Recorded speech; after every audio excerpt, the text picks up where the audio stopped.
نبی کریم صلی اللہ علیہ وسلم ارشاد فرماتے ہیں کہ 3 لوگ ایسے ہیں جنہیں اللہ تعالیٰ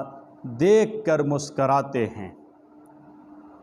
یا رسول اللہ صلی اللہ علیہ وسلم وہ کون لوگ ہیں؟ تو محبوب صلی اللہ علیہ وسلم نے فرمایا ان میں سے ایک وہ بندہ ہے کہ ساری مخلوق رات کو سوئی ہوئی ہے، آدھی رات ہے، رات کا پچھلا پہر ہے، اور اس بندے نے اٹھ کر وضو کیا اور مصلی پر کھڑا ہو گیا اللہ کی یاد کے اندر۔ فرمایا اسے اللہ تعالیٰ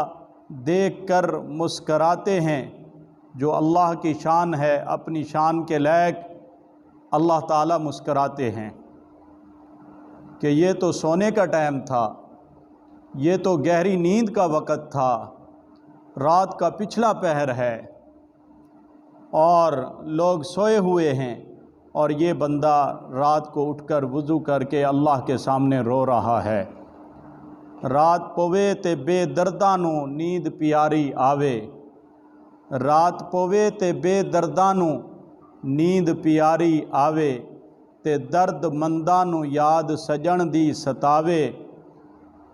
تے درد مندانو یاد سجن دی ستیاں آن جگاوے، اور ساون کی کالی راتوں میں جب بوندا باندی ہوتی ہے، اور ساون کی کالی راتوں میں جب بوندا باندی ہوتی ہے، وہ راتوں کو اٹھ اٹھ روتے ہیں جب خلقت ساری سوتی ہے۔ وہ راتوں کو اٹھ اٹھ روتے ہیں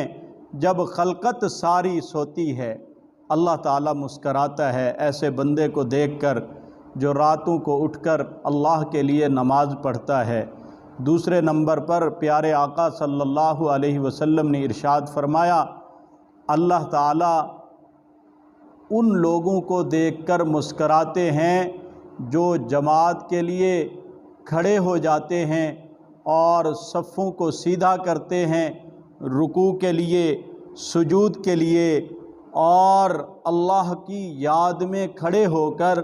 صفوں کو سیدھا کرتے ہیں، صفیں سیدھی کر کے نماز پڑھتے ہیں۔ اللہ ایسے لوگوں کو بھی دیکھ کر مسکراتا ہے۔ اور فرمایا تیسرا وہ شخص ہے جو میدان کارزار کے اندر، میدان جہاد کے اندر صفوں کو بناتا ہے، لینوں میں کھڑا ہو جاتا ہے، ترتیب بناتا ہے، اور یہ اقرار کر رہا ہوتا ہے کہ میں اللہ کے لیے اپنی جان قربان کر دوں گا، شہید ہو جاؤں گا، اللہ کے لیے مر جاؤں گا، ختم ہو جاؤں گا، یعنی اپنے آپ کو پیش کرتا ہے دیوانوں کی طرح